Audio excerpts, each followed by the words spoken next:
Welcome to Surviving to Thriving with Clare Downham, where I share insights on the inside-out nature of life so you can stop the inner critic running the show and step into thriving in every aspect of your life.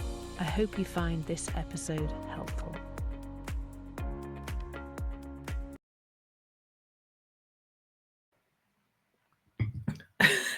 Quick drink then before I started. Put my teeth in and get those straight. Let's get cracking here. Are you being kind to yourself? And just that, really. Like, I've spoken to a couple of people in the last 24 hours, and my God, aren't we horrible to ourselves? Like, aren't we super harsh with ourselves? And I think that is so common that I want you to see how normal that is, because what we don't want is another layer of us being harsh to ourselves because we're being harsh to ourselves. Like, you could end up with multiple layers of this, couldn't you? Like, where can we start to just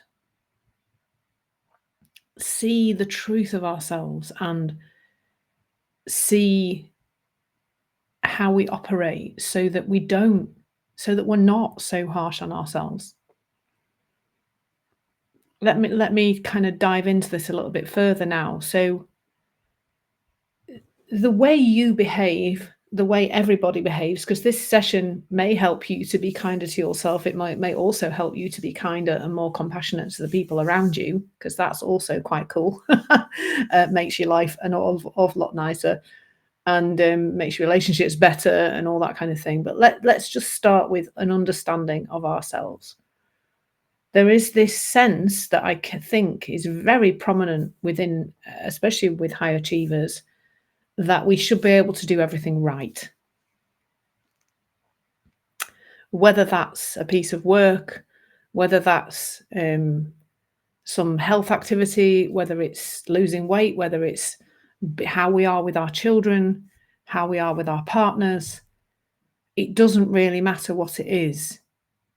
There is this undeniable and very prominent sense that we should be able to be the best at everything, or be our version of whatever that is, like the perfectionism. And so we go through life just feeling awful every single time that isn't the case. Every single time we do something wrong, and I'm going to put that in inverted commas for anybody who might be listening to this rather than watching it. Every single activity we engage in, there's like this preset standard. And that can be in, as I say, in every aspect of life. But here's the truth of it. Here is the truth of this. The truth of this is that you are not choosing to be a particular way. You don't have that as an option for you, or anybody else for that matter. And let me try and peel that back another layer. When you're growing up, every single moment of your experience, particularly when you're very young and you're very sponge-like in terms of what you're taking from the environment, your environment around you, every single moment of that is a learning experience. You know, you're taking on board the things people say to you, particularly if they're said with anger, or they're said, in the prominent moments, the moments that are quite energized.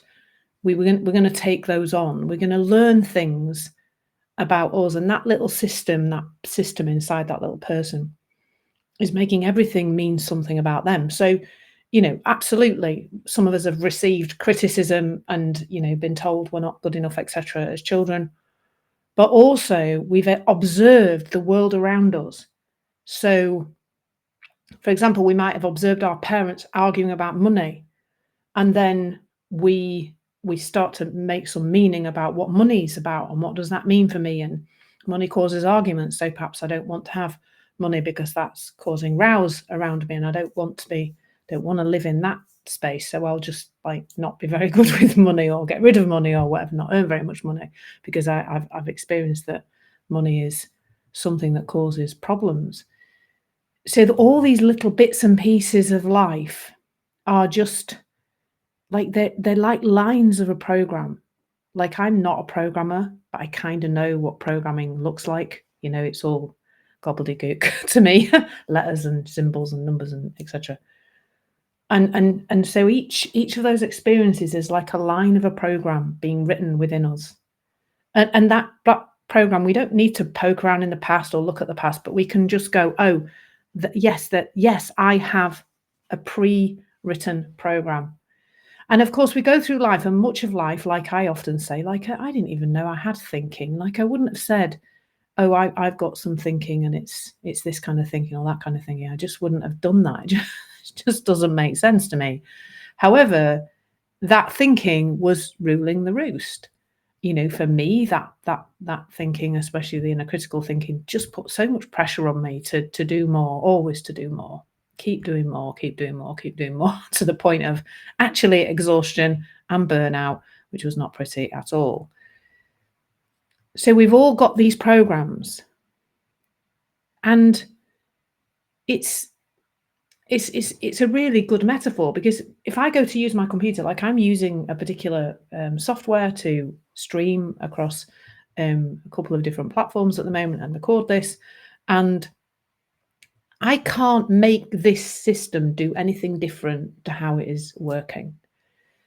Now, if I was clever programming person, I probably could make something, or I could, if I was in charge, if I was the operator of this system, then I could go in the back end and start changing lines of programming. And that's what this conversation is about, really. It's like just becoming a little bit more aware.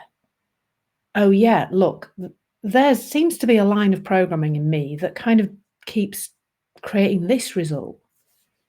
And then just becoming oh yeah, actually, I notice that when I go to do so-and-so, this is the kind of thinking. Becoming more aware of the thinking, becoming more aware of how the body is the gift of showing us when our thinking is out of kilter.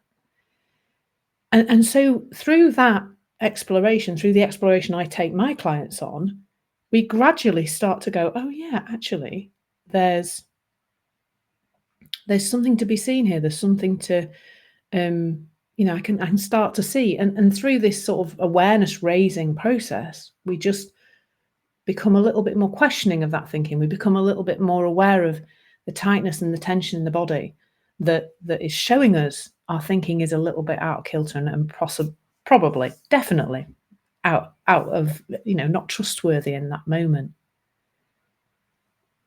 So where does that leave us in the moment? Well, in the moment when we do something that we may later regret, we just are doing whatever we're doing. We're running a line of programming. We're not perhaps aware that that line of programming is running, and we can't change that.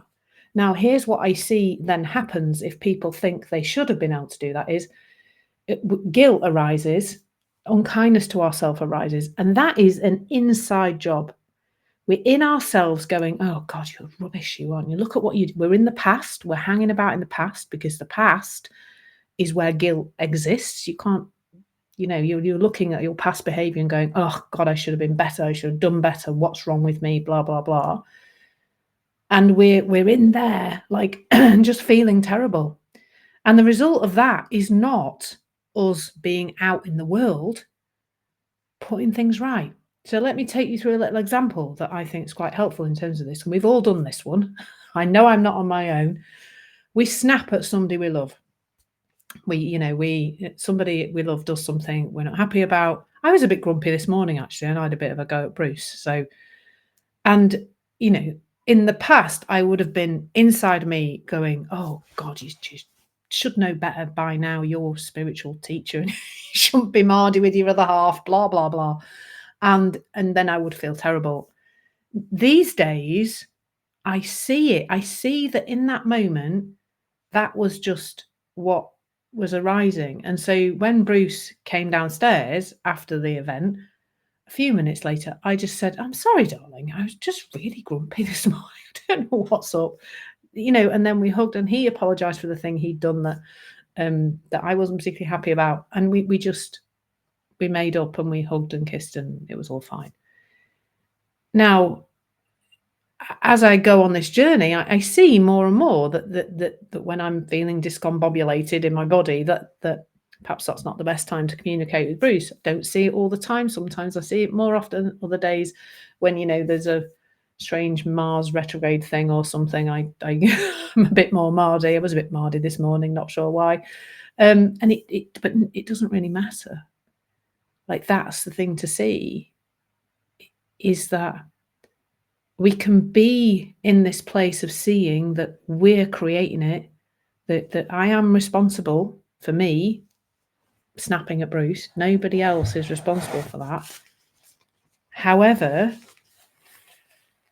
because my experience is great from the inside out. However, I can still then say, in that moment, I did everything I could. I did what made sense to me.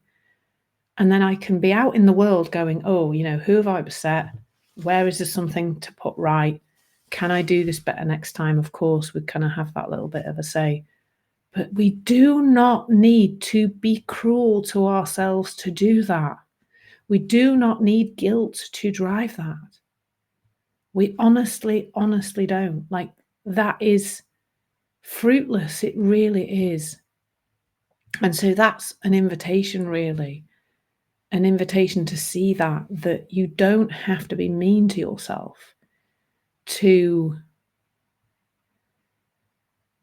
don't have to be mean to yourself to have a nicer experience of life. That inner critical voice is not right when it says you should do better, you should be better. You're doing the best you can in that moment.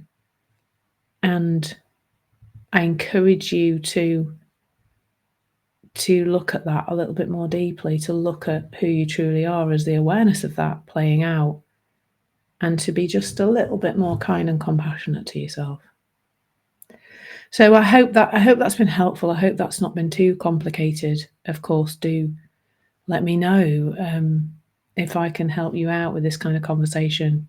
It's so transformational. So take care, lots of love, and I hopefully see you again soon.